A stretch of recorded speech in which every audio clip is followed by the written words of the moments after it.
My name is Michael Harris. I didn't scream. I didn't throw a plate. I watched the second hand chew through the silence and wondered when my family had started living without me. Then, my son, Ethan, appeared in the doorway. Salmon was cooling on our plates when Lauren set her wine glass down. The ring it left on the table looked like a bullseye. She didn't clear her throat. She didn't search for words. I've been sleeping with Brandon for 6 months.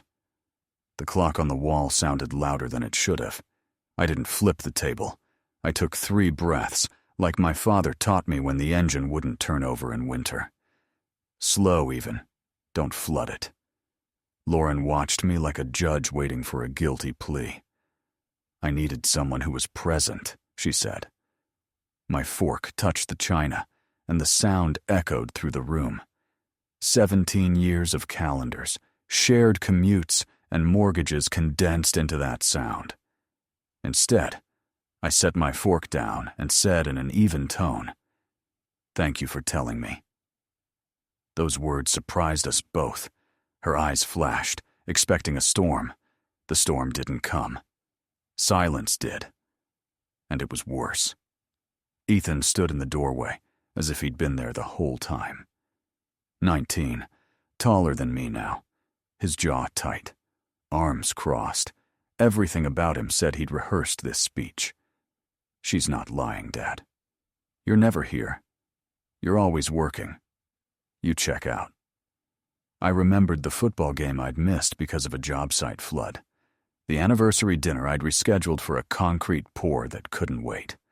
I paid for braces and summer camps, but I missed the little Tuesday nights that make a family a family. Lauren kept her eyes on me, as if Ethan was Exhibit A. "She was lonely," he said. "I was here. You weren't." The words didn't land on my chest. They went straight through. I could have argued about timelines, intentions, sacrifices. I could have listed the hours, the miles, the checks. Instead, I swallowed my speech and nodded once. "I hear you." My father used to say, "There are 2 types of men, those who light a match and those who shut off the gas." I took my keys from the hook and chose the latter. The metal jingled against the wall like a last call bell. "Don't go," Lauren said, her voice trembling. Ethan waited for the explosion that would prove him right. I wasn't going to give him this. I pushed my chair in, wiped the counter, and washed my plate because habits keep your hands from doing something stupid. No speeches, no curses. I let the seconds fill the room, then turned the knob and walked out into the Ohio evening. No slam, just a quiet click that sounded like a gavel. I drove without direction, past a billboard that had been peeling since Ethan was in middle school, past the diner we'd gone to after his first driving test. The radio offered talk shows and old hits. I turned it off and let the tires hum. My father taught me not to drive angry, but he also taught me to keep moving when the weather turns, so I held the wheel straight and let the dark do its work. The anger cooled into something denser, like a river under ice.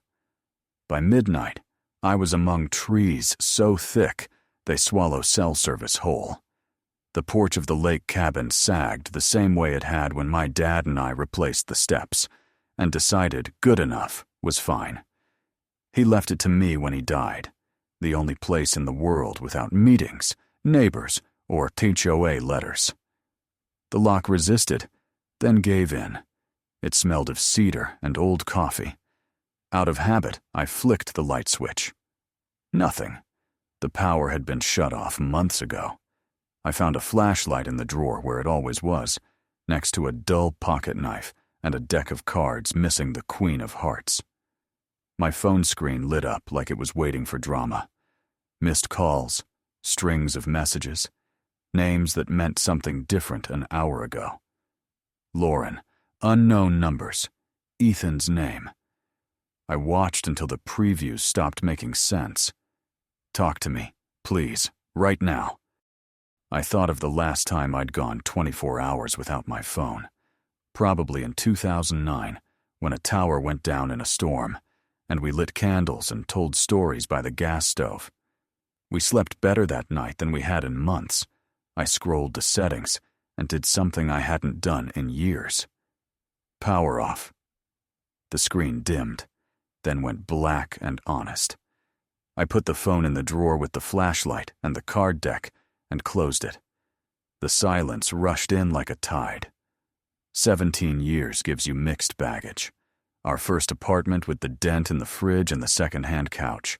The cheap Target coffee maker that spit like an old man but kept us upright. The leaky roof we couldn't afford to fix until tax season. Ethan's first bike. Lauren's first promotion. My first crew, big enough to need 2 trucks. We grew up together and grew apart by centimeters. You can't measure until you look back.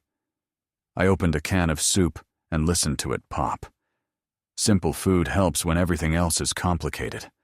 I ate it standing at the counter like a kid in his first rented apartment. The wind pushed against the walls and retreated. Somewhere, a coyote called out, then changed its mind. I turned the couch into a bed, with a blanket that still smelled of last fall. Sleep didn't come quickly. Thoughts buzzed until the battery died. I got up, paced the room, and sat in my father's chair. He loved to say, "You can't fix what you won't name." So I named them infidelity, pride, work, absence, anger, fear. The words didn't solve anything, but they stood in a row. Dawn came without ceremony, just a pale ribbon through the trees and the smell of wet leaves.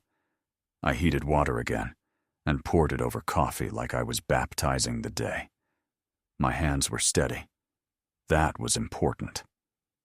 I walked the perimeter, checked the windows, opened the back door, and let the cold slap my face awake. I made a list on a yellow legal pad. What I know. What I don't know. What I can prove. What I refuse to carry. I underlined, do not negotiate with chaos. At 8:59 a.m., I called Mark Sullivan from the cabin porch, the yellow pad on my knee. He answered on the second ring, his voice as level as a spirit level on fresh lumber. I told him what Lauren had said, what Ethan had added, and what I hadn't done. No yelling, no scenes. Okay, he said. Emotions write bad contracts. We'll move on facts. He asked for dates, accounts, the rhythm of our money's movement. Paychecks, transfers, auto pays. I gave him what I knew, and more importantly, what I didn't know. Michael, 2 things, he said. First, document everything, every text, every call, every check. Second, don't discuss this with Lauren without me. No midnight negotiations. I opened the banking app with the same dread you feel when you smell smoke and don't know which outlet it's from. The numbers told me a story I didn't want to read. Transfers I couldn't name. ATM withdrawals in neighborhoods we never visited. A trickle that became a stream, then a river. I screenshotted everything and sent it to Mark with short captions. Not me. Not authorized, he called back quickly. This matches the timeline you gave me. Roughly 200,000, Michael. The deck boards under my boots felt softer than they were. I thought infidelity looked like lipstick on a collar. It looked like a balance sheet bleeding out. This changes the leverage, Mark said. We're not just talking about infidelity anymore. We're talking about marital assets. I wrote the number on my pad. 200,000. I circled it so hard the paper tore. I wasn't just wounded. I was robbed. The days that followed were a choreography of avoidance. I moved into the East guest room. We passed in the hall like colleagues on a failed project. Morning. Evening. Eye contact wasn't required. My printer stacked pages. The evidence folder grew muscles. We ended up in Franklin County Family Court. The room smelled of polish, paper, and coffee that had been brave for too long. Lauren's lawyer painted a picture of my emotional neglect. Then Mark stood. No theatrics. Your Honor, This case is not only about infidelity, it is about money, marital assets. He entered our evidence, bank statements, text messages, a timeline. The local newspaper, the Chronicle, had run a story. Local broker linked to multi-woman fraud scheme. Brandon Miller's face was above the fold.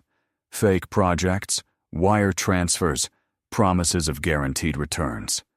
Losses were approaching 7 figures. The article mentioned that the wife of a council member had filed a complaint. The state was coordinating with federal authorities. The judge read longer than I breathed. Evidence accepted, she said. It wasn't a victory. It was a foothold that held. In the end, the judge's decision was read with the cadence of someone reading a tested recipe. Regarding spousal support limited term, reduced in light of the unauthorized withdrawals, the marital home to be sold, proceeds to be split, with a $200,000 deduction to Mr. Harris. Regarding Harris Construction, awarded to Mr. Harris as sole and separate property. The gavel was polite, final. I didn't feel bigger. I felt precise. Afterwards, I started over. A new condo by the river with windows that make even a Tuesday feel important. I brought 3 boxes and a broom. Age teaches you to live with less. Ethan and I started with simple repairs. We ate burgers at a place that still uses real plates and calls you by name. He laughed once, without catching himself, and we both let the sound hang. Progress makes its own light. I learned this. I didn't win. I endured. I rebuilt. Loyalty isn't a bouquet you bring on anniversaries. It's the foundation under the house. When the foundation cracks, you can stand there and blame the weather, or you can get a tape measure and start over. I chose to start over. I kept what was true, my name, my work, my son, and let the rest go without speeches. If you're standing where I stood, hear me. The world is earned by the next right move, not the last wrong one. The new rhythm of my life was built on quiet consistency. The condo didn't echo. It hummed. Mornings were for coffee on the balcony, watching the river change its mood. Work was a refuge of tangible problems, foundations that needed to be level, schedules that could be met, materials that behaved as advertised. I didn't have to guess what concrete was thinking. Ethan and I settled into our Wednesdays. It wasn't forced, but it wasn't effortless either. We were 2 men learning a new language, one built on actions more than words. He'd show up, and we'd tackle a small project, fixing a leaky faucet in the condo, assembling a bookshelf, changing the oil in his car. The work gave our hands and our silence something to do. Slowly, the silence between us became comfortable, not charged. One Wednesday, over pizza, he put a slice down and looked at me. She called. Mom. I wiped my hands, giving him space. How is she? Portland is wet. He shrugged. The job at the small brokerage is okay, she says, but her voice, it's thinner, like she's running on a battery that's never full. I nodded. I knew that tone. It was the sound of a life recalibrating to a smaller, harder reality.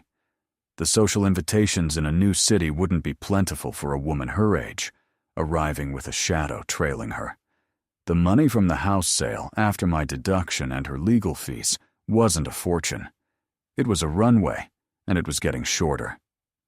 I sent her some money last month, he said, almost to his plate. For first and last month's rent on a better apartment. She asked.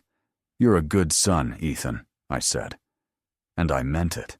His loyalty, even to a flawed parent, was a credit to him. It was a muscle I didn't want him to lose, even if it sometimes ached. I know I shouldn't enable her, or whatever the therapists online say, he mumbled. But I can't just let her struggle. You're not enabling. You're caring, I said. There's a difference. Enabling would be telling her the choices she made were right. Caring is helping her deal with the consequences of the choices she made. Just know where that line is. He looked relieved, the weight of a secret shared and not judged. She asked about you again. If you were seeing anyone. I let out a short breath, not quite a laugh. What did you tell her? I told her I didn't know, and that it wasn't my business or hers. He gave me a sideways glance. But, are you? The truth was, I'd had a coffee. Her name was Sarah, a freelance architect I'd hired for a small renovation project. The coffee was to discuss door schedules and load-bearing walls. It was pleasant, professional. The thought of more felt like trying to read a complex blueprint in a dim light. My mind knew the components: companionship, laughter, touch, but my spirit wasn't ready to assemble them. No, I said, and it was the simple truth. I'm not. He just nodded, and we moved on to talking about the carburetor in his friend's beat-up Mustang. A few weeks later, my phone buzzed with an unknown number. I let it go to voicemail. The message was from a Detective Miller from the Franklin County Sheriff's Office. His voice was flat, professional. Mr. Harris, I'm following up on the Brandon Miller financial fraud investigation. We're consolidating evidence from all affected parties. Please call me back at your convenience. This was the other shoe dropping. The civil case was over, but the criminal machinery grinds on, slow and impersonal. I called Mark first. It was inevitable, he said. They'll want your records, your timeline. You're a material witness now, not just a plaintiff. Be polite, be factual, give them everything they ask for. And remember, you're not the target. I met Detective Miller in a small, sterile interview room at the courthouse annex. He was a compact man with a tired gaze that had seen every variety of human folly. I handed him a duplicate of the evidence folder I'd built in the cabin. He flipped through it, his expression unchanging. This is very thorough, Mr. Harris. Habitat of the trade, I said. I build things. I'm used to working from plans. He asked his questions in a methodical circle, coming back to key dates and amounts. Did I know Brandon socially? Yes. Did I ever give him money to invest? No. When did I first suspect the financial withdrawals? The night my wife confessed to the affair. He took notes in a tight, efficient script. Your wife, ex-wife, Lauren Harris.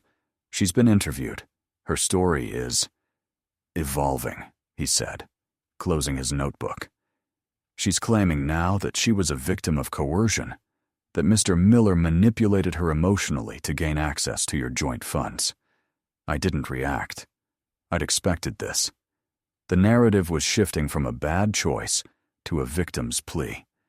It was a smarter legal strategy for her, and perhaps there was even a sliver of truth in it. Desperation and loneliness can make you susceptible to a confident voice with a guaranteed return. My folder contains facts, Detective, I said evenly. Dates, amounts, bank records. I can't speak to her state of mind, only to the movement of money. He gave a curt nod. The facts are what we need. Thank you for your time. As I stood to leave, he added, almost as an afterthought, he's looking at serious time. Federal charges are likely.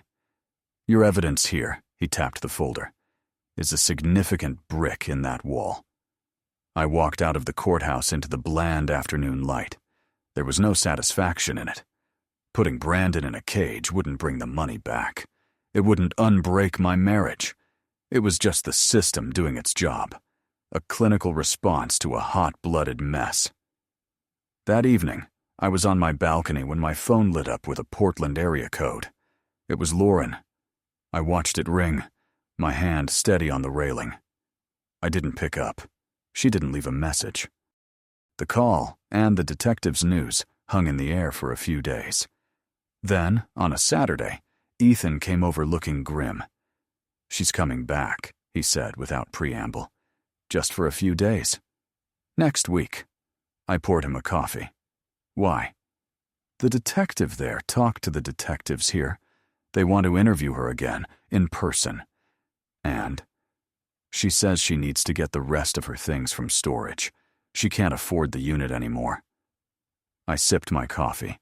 The past was circling back, not as a ghost, but as a logistical problem. Okay. Dad, she asked if she could stay with me.